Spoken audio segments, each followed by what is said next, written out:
কৃষ্ণনগর বাঘাটাঙ্গা বন্ধু বান্ধব ক্লাব বারোয়ারি কমিটির কার্তিক পুজো এবছর পদার্পণ করল ৬৫ বছরে।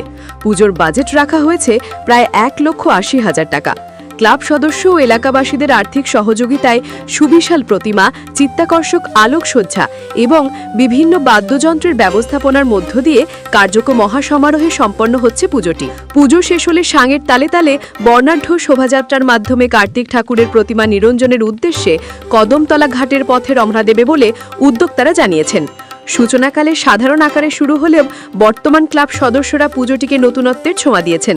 নদিয়ার কৃষ্ণনগর থেকে অর্ণব মজুমদারের রিপোর্ট, স্টিং নিউজ।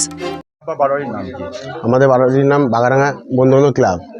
এটা কত বছরের পুজো? এটা ৬০-৬৫। এই ৬৫ বছর ধরে কি এত বড় পুজো হয়?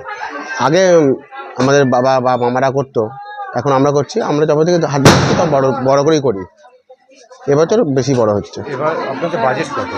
১,৮০,০০০। এই টাকাটা কিভাবে আসে? আমরা বন্ধু বান্ধব সবাই মিলে দিয়েই করি।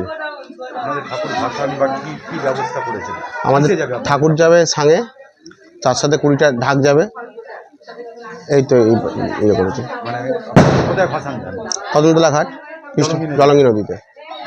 মানে এই টাকাটা কি তাহলে আপনাদের শুধু পাড়ার প্রতিবেশী বা বন্ধু বান্ধবের থেকেই? হ্যাঁ, পাড়া প্রতিবেশী আর বন্ধু বান্ধবরা নিয়েই পুজোটা করি। কারণ কার্তিক পুজো মানে একটু বাইরে চাঁদা কালেকশন হবে না, তাই পাড়া থেকেই করি। ঠাকুর মানে হঠাৎ এই এত বছরের পুজো এবার এত বড় করে করার উদ্দেশ্যটা?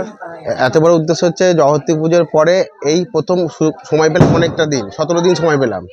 তার জন্য উদ্যোগ নিয়ে করছি আমরা বড় করে। মানে আর কৃষ্ণনগরের আবেগ জগত্রী পুজো, তারপরে এতটা সময় পেলাম। আর কৃষ্ণনগরবাসী একটু আনন্দ করতে বেশি ভালোবাসে, তাই আমরা আনন্দ দেওয়ার জন্য এত বড় পুজোটা করলাম। আপনার ঠাকুর প্রসেশন করেই নিয়ে যাবেন? প্রশাসন করেই নিয়ে যাবো। আপনার নাম? বিশ্বজিৎ ঘোষ।